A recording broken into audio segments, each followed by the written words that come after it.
Ассалаумағалейкум құрметті достар, сіздермен мәлімет арнасы. Бүгін біз жұмыртқаны көп жеген кезде ағзаға не болады, қандай зиянды жақтары бар және одан бөлек пайдалы жақтарын да айтып өтетін боламыз.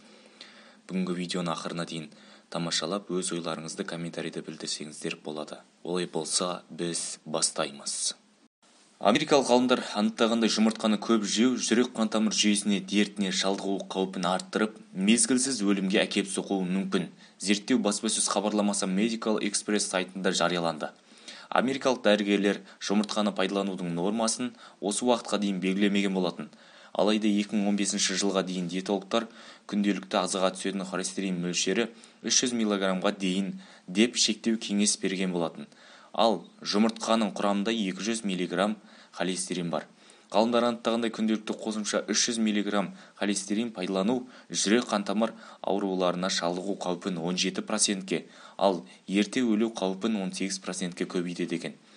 Массачусетстің Лоуэлл университеті ғалымы Кетрин Тукердің айтуынша, жұмыртқадан мүлде бас тартудың қажеті жоқ, оның көз бен сүйекке пайдасы мол деп топшылайды. Дегенмен мөлшерін сақтау қажет деп кеңес береді. Адамға күнделікті 3 жұмыртқадан тұратын омлеттен бас тартуға кеңес беремін. Тамақтанған кезде белгілі бір мөлшермен балансты сақтаған жөн, дейді Кетрин Тукер. Жұмыртқаны күнделікті өмірде пайдаланған кезде, жалпы дұрыс пайдалана алсақ және мөлшермен пайдалансақ, оның пайдасы өте мол өнім. Сондықтан оның бірінші пайдасын айтып өтетін болсақ, ми жасушаларының дұрыс қарым-қатынасын қамтамасыз ететін фосфолипидтерден холиннен тұрады. Жалпы клиникалық дәлелденгендей, дәл осы дәрумен мидың маңызды құрылыс материалы болып табылады. Күніне 2 тауық жұмыртқасын тұтынғанда ағза қоректік заттардың жеткілікті мөлшерін ала алады. Холиннің жетіспеушілігі есте сақтау қабілетінің төмендеуіне алып келетін болады. Жұмыртқаның екінші пайдасына келетін болсақ, жалпы жұмыртқа өнімі бізге тұтынған кезде көздің көру қабілетін өте жақсы деңгейде сақтайды. Жалпы жаңа зерттеулер көрсеткендей, тауық жұмыртқасы лютеиннің көп мөлшерін қамтиды. Бұл зат көздің айқын, ірі өткір көруіне жауапты. Оның тапшылығынан көз жасушаларының құртылуы байқалады және де өзгерістер жинақталып, көздің көруі қайтымсыз түрде нашарлайды. Сондықтан бізде көздің көру қабілетін жақсартатын өнім бұл бірден-бір жұмыртқа өнімі болып табылады. Жұмыртқаның тағы бір пайдасы Д дәрумені кальцийдің сіңуіне көмектеседі, яғни жұмыртқаның құрамында Д дәрумені өте көп кездеседі.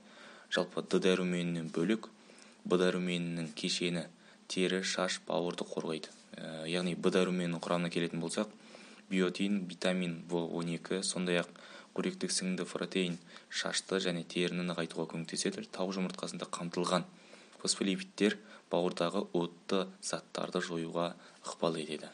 Америкалық ғалымдар төменгі калориялы диетамен таңертеңгі асқа жұмыртқаны бірге қолдану азуды 2 есе жылдамдататындығы жөнінде қорытындыға келді. Мұндай таңғы ас бір күнде тұтынатын тағам көлемін азайтуға мүмкіндік беріп, ұзақ мерзімге тоқтықты сақтайды және де онкологиялық аурулар қаупін де төмендететіндігі туралы дәлелденіп отыр. Миға осынша қажетті холин, сондай-ақ қатерлі ісік ықтималдығын да азайтады. Зерттеу қорытындысы бойынша жеткіншек шақтарында күнделікті тағамға жұмыртқа тұтынғанда әйелдер арасында 18%-ға сүт безі қатерлі ісігінің дамуы төмендейді екен. Балалы болуды жоспарлаған кезде де пайдалы деп топшылап отыр. Б дәрумендер тобы сондай-ақ жыныстық гормондарды қалыптастыруға қатысады. В9 дәрумені фолий қышқылы аталатын өзге атауға ие. Оның көмегімен қызыл қан жасушалары түзіліп, ұрықтың жүйке түтік жүйесі қалыптасады. Баланың кешеуілдеген ақыл, ой, психикалық даму қаупін азайтады.